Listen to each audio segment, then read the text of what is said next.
জয় রাম, জয় গুরু। নমস্কার। গল্প কথায় রাম ঠাকুর চ্যানেলে সব বন্ধুদের স্বাগতম। বন্ধুরা, আজকে আমি একটি গল্প বলছি ঠাকুর সম্পর্কে। শ্রীমতী সুশীলা ঘোষ ছিলেন ঠাকুরের আশ্রিতা। তিনি যখন কুমিল্লা ভিক্টোরিয়া কলেজে আইএ প্রথম বর্ষের ছাত্রী, সেই সময় একটি রাতে ও কিছুদিন পর আরেকটি রাতে শ্রী শ্রী রাম ঠাকুরকে স্বপ্নে দেখেছিলেন। পরবর্তী সময়ে ওই স্বপ্নের সঙ্গে বাস্তবে অনেক কিছু মিলে গিয়েছিল।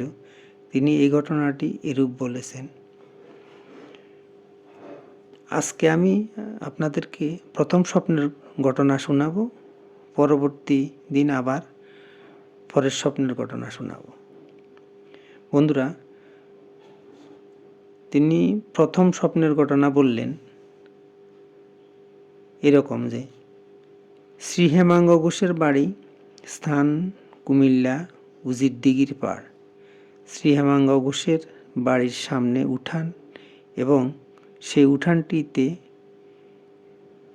টেংরা বেড়া দিয়ে ঘিরে দেওয়া হয়েছে এবং মাঝখানে একটি খাট পাতা রয়েছে এবং ঠাকুর ঐশ্বর্যায় শায়িত রয়েছেন। শ্রীরাম ঠাকুরের শয্যার মাথার দিকে একজন ঠাকুরকে বাতাস করছিলেন আর একজন পায়ের দিকে শ্রী শ্রী ঠাকুরের পদসেবায় নিযুক্ত ছিলেন। সেখানে নির্দেশ ছিল, কোনো লোক গেটে দাঁড়াতে পারবে না, তবে চলার পথে যে যতটুকু দর্শন করতে পারেন ততটুকু দর্শনের পরে চলে যেতে হবে। কলেজে যাবার পথে সুশীলা দিদিও ওই নির্দেশ অনুযায়ী ঠাকুর দর্শন করে কলেজে চলে গেলেন। কিন্তু কলেজ থেকে ফেরার সময় চলার পথে ঠাকুর দর্শন করে দিদির প্রাণের আকুলতা পরিতৃপ্তি লাভ করছিল না। সেজন্য ঠাকুরকে প্রাণভরে দেখার আশায় সুশীলা দিদি ফিরে ফিরে 3 বার ঠাকুরের দিকে তাকিয়েছিলেন। প্রতিবারেই শ্রী শ্রী ঠাকুর শয্যা থেকে সামান্য ঘাড় উঁচিয়ে হাতছানি দিয়ে ডাকছিলেন বলে দিদির মনে হয়েছিল। লোকে যদি কিছু বলে সে কথা ভেবে সুশীলা দিদি ঠাকুরের কাছে যাবার সাহস পাচ্ছিলেন না। ঠাকুর তৃতীয়বার ইশারা করার সঙ্গে সঙ্গে দিদিও ঠাকুরের নিকট যাবার জন্য অগ্রসর হলেন। সুশীলা দিদি গেটের সামনে পৌঁছালে ভেতর থেকে একজন এসে গেটের দরজা খুলে দিলেন। দিদি ঠাকুরের নিকট গেলেন। শ্রীরাম ঠাকুর দিদির ডান হাতে হাত বুলাতে বুলাতে বললেন, আমার মাটা কি ভালো, মাটা কি লক্ষ্মী।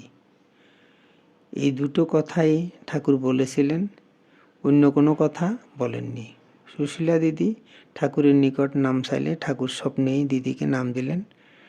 স্বপ্ন ভেঙে গেল। প্রথম স্বপ্নের কথা এখন শেষ করলাম। বন্ধুরা, এখন আমি ঠাকুরের বেদবাণী থেকে একটি বাণী পড়ে আপনাদেরকে শোনাই।